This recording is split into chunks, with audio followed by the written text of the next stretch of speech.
Hey fam. So you've made it the whole entire day without going to the liquor store. And maybe that's triggering you and you're looking at the time, I got 2 minutes till the liquor store closes. Maybe I could call them and ask them to meet me around the back, or shoot, maybe I can pay them double if they just leave me something on the back porch, leave them with an IOU. Whatever you got to do to get that booze and get it in so that a shift of consciousness can happen.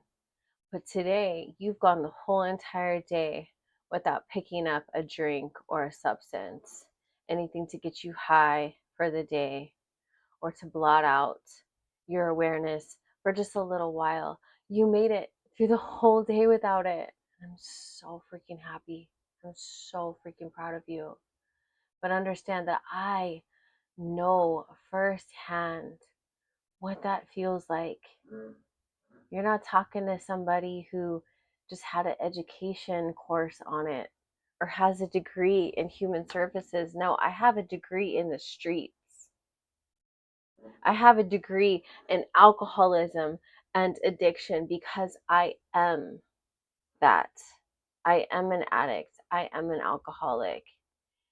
And I had to see the stores that I would go in just purposefully to buy my medicine.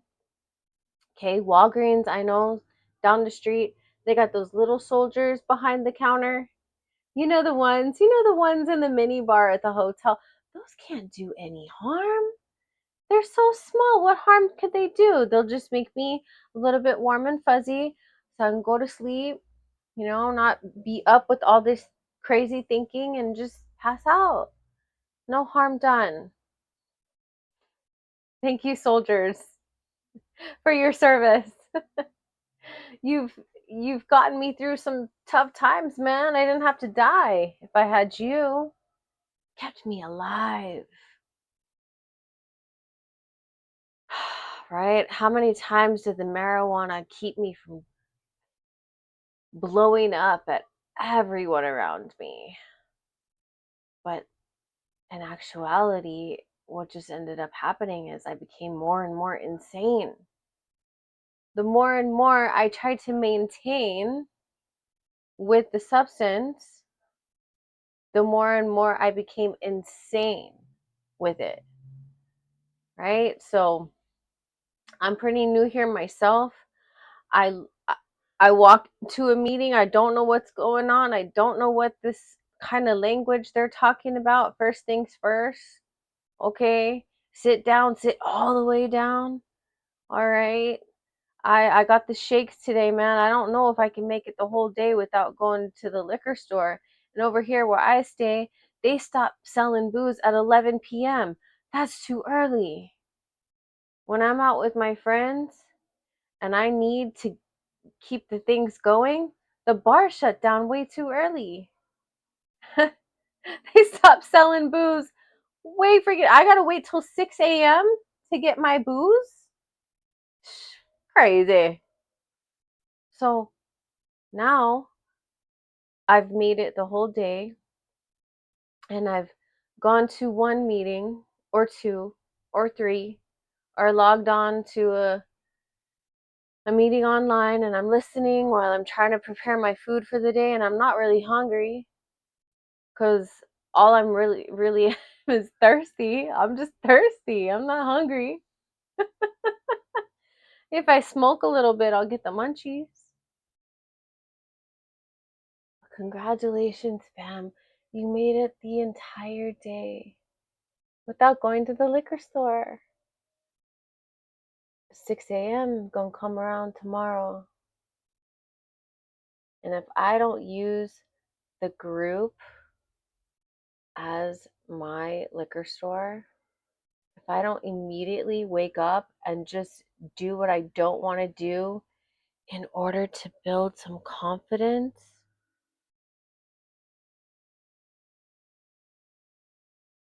99% of life is what we don't want to do.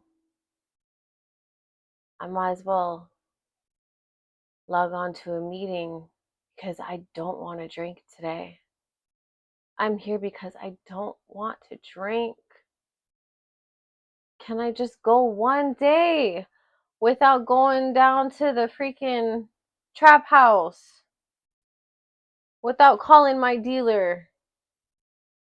Without trying to get some? Because I really had become so tired of it, you know? So we're here, we're sober, we're trying to do the deal. It's a couple days and I'm dry, and the mind is starting to come back online, and it's relentless. And the only high that I can get is from a cup of coffee, some cigarettes. And the coffee, I know, that's got my mind racing. That's got me going into places that I don't want to be. Anxiety. No, you know what song I was thinking about when I was gonna do this video was Bruno Mars, Liquor Store Blues, right? Standing at the liquor store, whiskey rolling through my pores. Cause my job ain't got me going nowhere, and I ain't got a thing to lose. I'm gonna just go buy me a couple tall cans, get some power to do some stuff, feel a little bit inspired so I can have an afternoon. And I'm going to play that song so I feel like I'm not the only one doing it. Bruno Mars is singing about doing it, but it's liquor store blues. It's that addict or that alcoholic speaking directly to my soul. That I'm just going to go get the booze. Liquor store blues.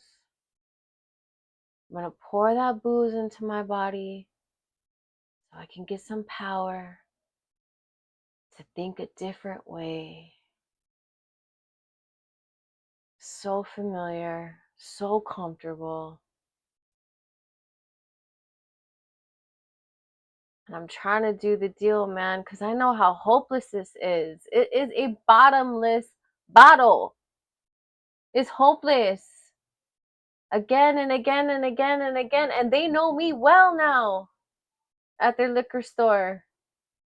Man, I've gone when I'm with my family and I have my little baby and they're in the hotel, right? And they're all sober. And I'm sneaking out and I'm going down to that little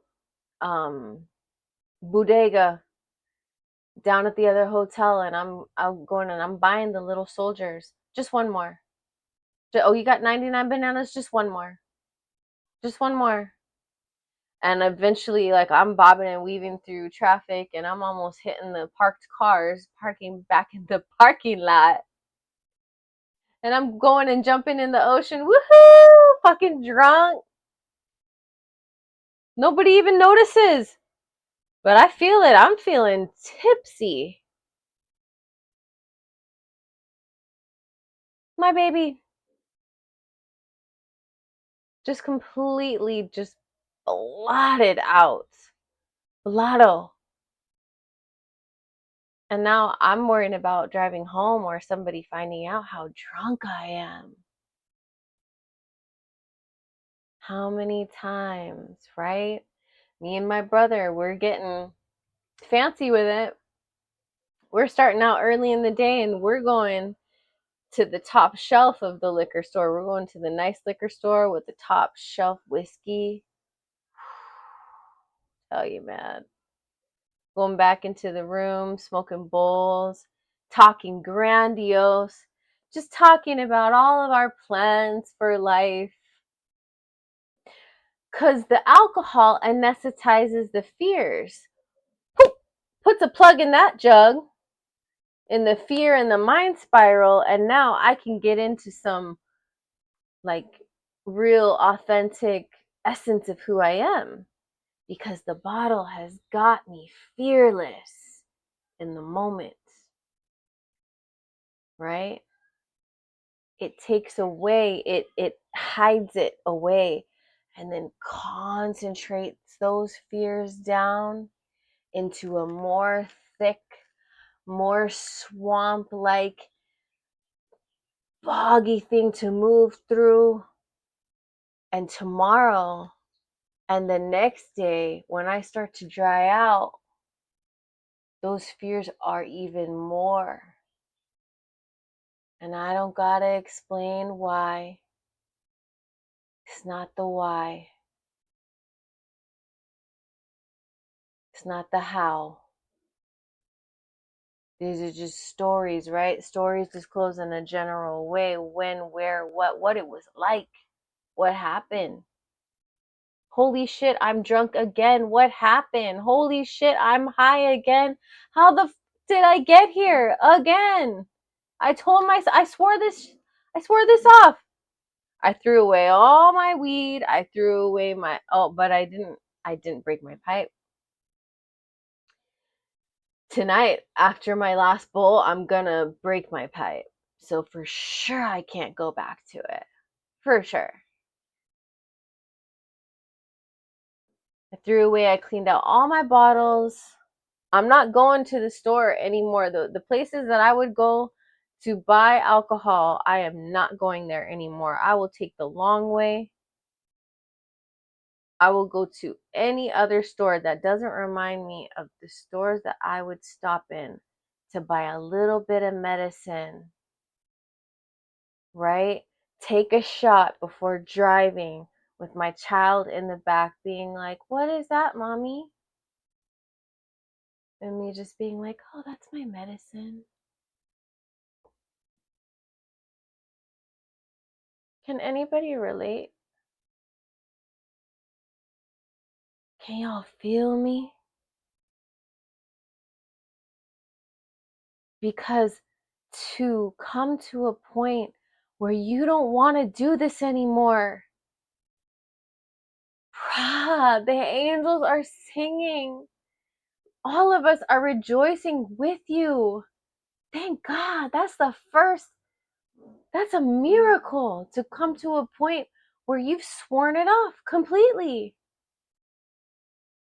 All right, so I'm in this new place. Everybody's weird. Everybody's irritating me. I hate the freaking world. The world is too much. That's why I needed to drown it out. And I'm white knuckling this thing, right? I'm dry, fucking drier than a dryer sheet.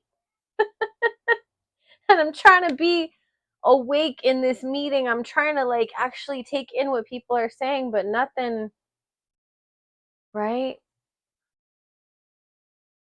I'm thinking about what time this meeting is going to end and then what time the liquor store closes so I can get some stuff. This is the last time though. I'm not going to buy any for tomorrow. I'm going to take it home. I'm going to drink it all.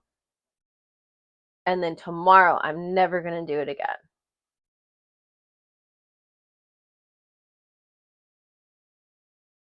Fam, I see you. I love you. And I'm here to tell you, I know that song and dance. I've lived it.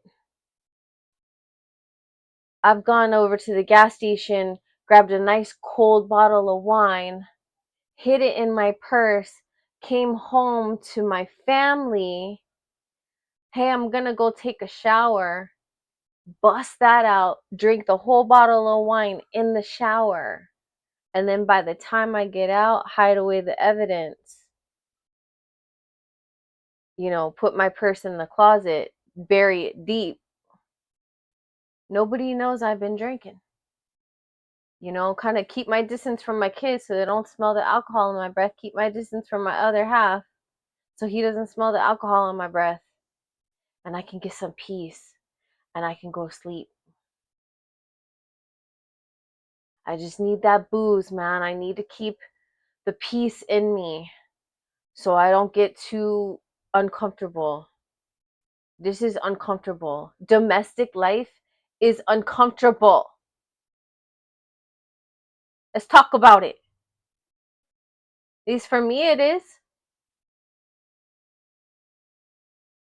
A job, a 9 to 5. Cause my job got me going nowhere.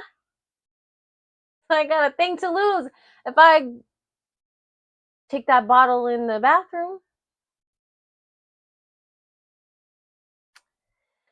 I hit it, and then on a day where I had a day to myself, guess what?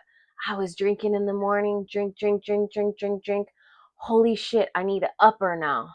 So I'm calling my friend, hey, let's get some uppers. With my kids, my baby. Yeah. Call CPS, call child support on me for shit I did 5 years ago. Cause I ain't doing it no more. Job or no job, family or no family, unconditional sobriety. But I gotta have this program, man. I gotta have this program that has been laid out before me. The toolbox is all there and it all works. This is the biggest family on the face of the planet. Those of us who have decided not to go to the liquor store that day and then do it again tomorrow and the next day and the next day. And holy shit, I got 1,000+ years under my belt of continuous sobriety. How do you do that? Talk about that in my next video. But I just want to thank you so much for not picking up today. You don't know how much you're doing for the collective by just initially wanting to be done. Should I quit? That is the question. And we're going to get into the more how-tos in the next coming videos. I love you, fam.